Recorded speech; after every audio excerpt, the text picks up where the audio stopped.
आज मैं जो कहानी सुनाने जा रहा हूं वो कहानी नहीं, मेरा सच है जो मैं भगवान से चाहूंगा ऐसी डरावनी रात कभी ना आए। अगर आप ये कहानी अकेले सुन रहे हैं तो अकेले कभी भी रात में ये कहानी ना सुने, क्योंकि आप अपने घर में 3 से 4 दिन तक नींद नहीं आएंगे। आज से लगभग 4 साल पहले 9 सितंबर 2021 शाम 5:30 जब मैं अपना अध्ययन करके उठा ही था कि अचानक मेरे दोस्त का कॉल आ गया। मेरे दोस्त ने बताया उसकी माँ हॉस्पिटल में है। मैंने उसे पूछना चाहा कि तेरी माँ को क्या हुआ था। वो रोने लगा और बोला, माँ बात करते हुए अचानक बेहोश हो गई तो जल्दी से एम्बुलेंस को कॉल किया और माँ को हॉस्पिटल में एडमिट कराया। तब मैंने कहा, रो मत, मैं आ रहा हूँ, और मैंने जल्दी से अपना पेंट शर्ट पहन लिया। केआर हॉस्पिटल के लिए अपनी बाइक से हॉस्पिटल पहुंच तब लगभग शाम के 7 बजे होंगे। जैसे मैंने हॉस्पिटल पूछा और अपने दोस्त को कॉल किया, कहाँ है तू, लेकिन मेरा कॉल ही नहीं लगा। हॉस्पिटल इतना बड़ा था कि क्या बताऊं, मुझे उसकी माँ का वार्ड ही नहीं मिल रहा था। तब मैं एक इंसान को आगे जाता देखा तो मैंने उसको कहा, ओ मिस्टर, मुझे आप कहते हैं कि लेडीज वार्ड कहाँ है? तो हमें अजीब से इंसान ने कुछ और जवाब नहीं दिया। फिर मैंने उसके पीछे कहा कि भैया ओ मिस्टर, लेकिन वो चुपचाप से बिना अपना सर हिलाए वो आगे बढ़ रहा था। तभी पीछे से एक नर्स ने आवाज लगाई, ओ मिस्टर, उधर अकेले कहाँ जा रहे हो? माई पीछे मुड़ा और बोला, मैं अकेला कहाँ हूँ, ये भाई साहब भी तो है। उस नर्स ने कहा, कौन से भाई साहब ने? जैसे आगे देखा वो अजीब दिखने वाला इंसान गायब हो चुका था। मैं डर गया कि वो अचानक कहाँ गायब हो गया। तभी फिर से नर्स ने आवाज लगाई, मिस्टर, आपको किसी का शव चाहिए क्या? मैंने कहा, नहीं, मैं अपने दोस्त की माँ को हॉस्पिटल मुझे देखने आया था, लेकिन मुझे लेडीज वार्ड का रास्ता नहीं मालूम है। तो नर्स ने कहा, आप जिधर जा रहे हैं उधर कोई भी जिंदा इंसान नहीं जाता। मैंने पूछा, मतलब? तो नर्स ने जवाब दिया, उधार मुर्दा घर है। तब मैं उस नर्स के पास पहुंचूं और बोला, लेडीज वार्ड में कैसे जा सकता हूं?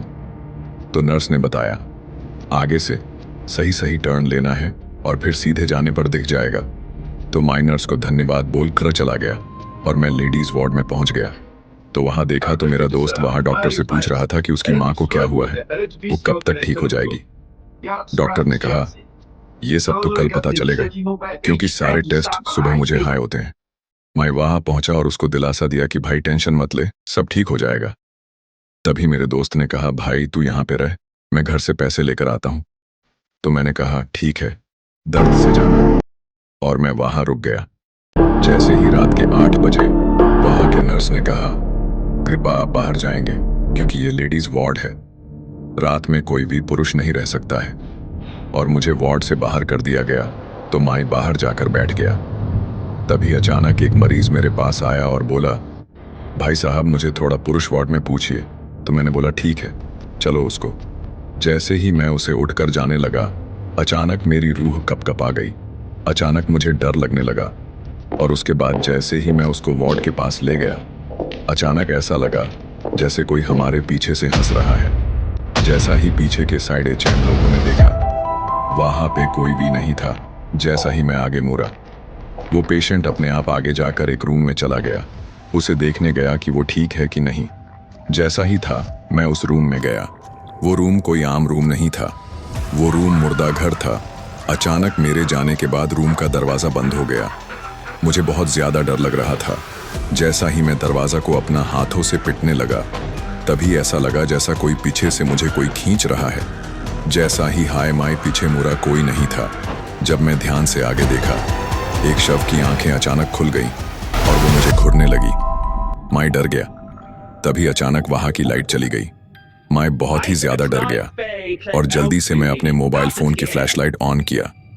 तभी मानो जैसे सभी डेड बॉडी अपने आप मेरे सामने खड़े हो गए हों। मैं डर गया और जल्दी बंद कर लिया और जोड़ी से चिल्लाने लगा। तभी गेट के बाहर से आवाज आई, कौन है?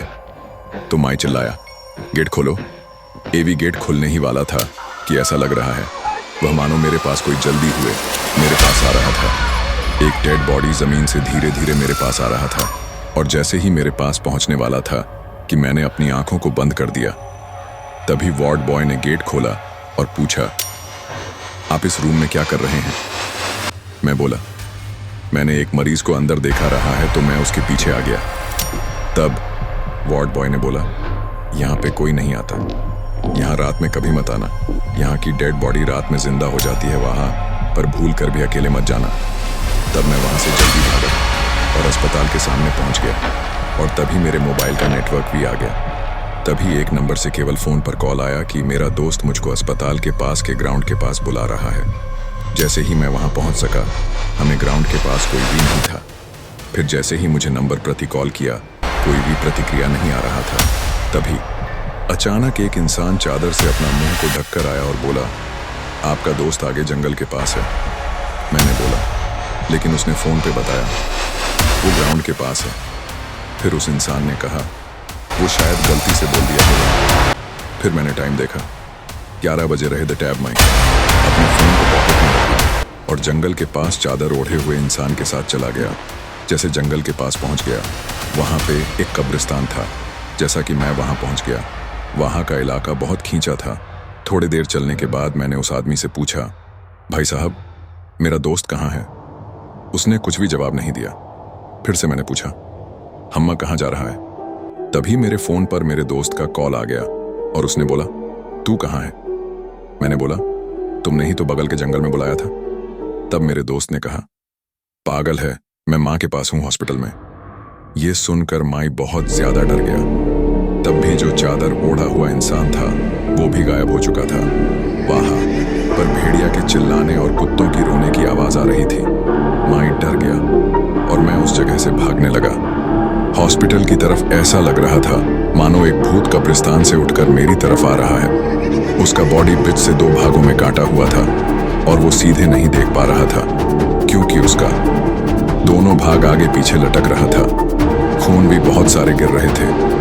माई जल्दी जल्दी वहां से भागने लगा। बिना अपने मुंह से एक आवाज निकले जैसी ही माई जंगल को पार करने ही वाला था, अचानक मेरे पांव में चोट लग गई और मेरे मुंह से चीख निकल गई। मेरा चीख सुनकर सिरकता भूत मेरे पीछे आने लगा।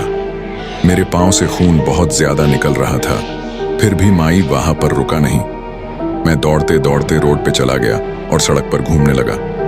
वो सिरकता भूत मेरे पीछे जल्दी जल्दी आ रहा था। मई सड़क पर मदद चिल्ला रहा था। तभी थोड़ी देर बाद एक टूरिस्ट बस रोड पर दिखाई दी। तब माई जोर से हेल्प चिल्लाने एलजीए बस मेरे सामने रुक गया और माई जल्दी से बस में बैठ गया और बस के खिड़की से हमें सर काटता भूत को देख रहा था। वो जंगल के बीच से मुझे ऐसे देख रहा था मानो वो और मेरा जान ले ले।